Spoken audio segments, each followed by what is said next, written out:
হয় শেখ হাসিনার বক্তব্য প্রচারের সময় ধানমন্ডির ৩২ এর বাড়ি ঘুরিয়ে দেয়া হবে বুলডোজার দিয়ে। রাত ৮টার দিকে সেই ঘোষণা বাস্তবায়ন করতে শেখ মুজিবুর রহমানের বাড়ির দিকে এগিয়ে যেতে থাকেন বিক্ষুব্ধরা।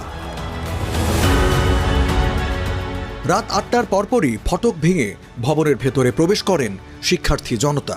তাদের কেউ কেউ হাতে থাকা লাঠি ও ভারী বস্তু দিয়ে স্থাপনার বিভিন্ন অংশে ভাঙচুর করেন। রাত ৯টার দিকে ভবনের একটি অংশে জ্বলতে দেখা যায় আগুন। শিক্ষার্থী জনতা বাড়ির ভেতরে এবং বাইরে অবস্থান করে স্লোগান দিতে থাকেন। বিক্ষোভ ভাঙচুর চলার সময় আইন শৃঙ্খলা রক্ষাকারী বাহিনীর সদস্যদের আশেপাশে দেখা যায়নি তেমন। এক পর্যায়ে ৩২ নম্বরের বাড়িতে প্রবেশ করেন সেনাবাহিনীর সদস্যরা। এ সময় উপস্থিত ছাত্র জনতা হইচই শুরু করলে সেনা সদস্যরা সেখান থেকে বের হয়ে মিরপুর রোডে অবস্থান নেন।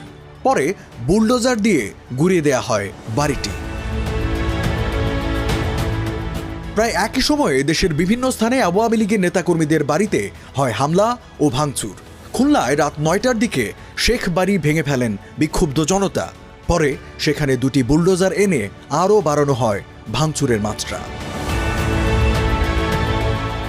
রাজশাহী বিশ্ববিদ্যালয়ের বঙ্গবন্ধু শেখ মুজিবুর রহমান হলের নাম ফলক ভেঙে দিয়েছেন একদল বিক্ষুব্ধ শিক্ষার্থী।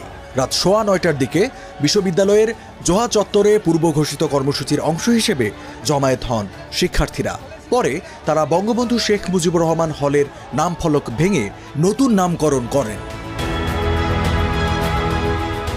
সিলেট জেলা প্রশাসকের কার্যালয়ের সামনে স্থাপিত শেখ মুজিবুর রহমানের মুরাল গুঁড়িয়ে দেওয়া হয়েছে বুলডোজার দিয়ে। ৫ ফেব্রুয়ারি বুধবার রাতে মুরালটি ভেঙে ফেলা হয়।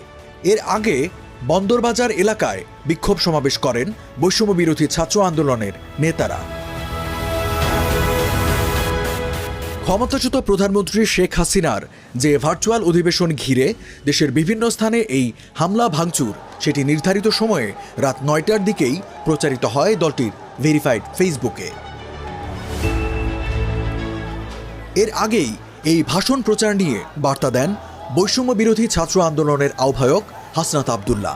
তিনি বলেন, হাসিনার ভাষণ যদি কোনো গণমাধ্যমে প্রচার করা হয় তাহলে ধরে নিতে হবে সেই গণমাধ্যম হাসিনাকে সহযোগিতা করছে, জাতির আশা আকাঙ্ক্ষার বিরুদ্ধে অবস্থান নিচ্ছে।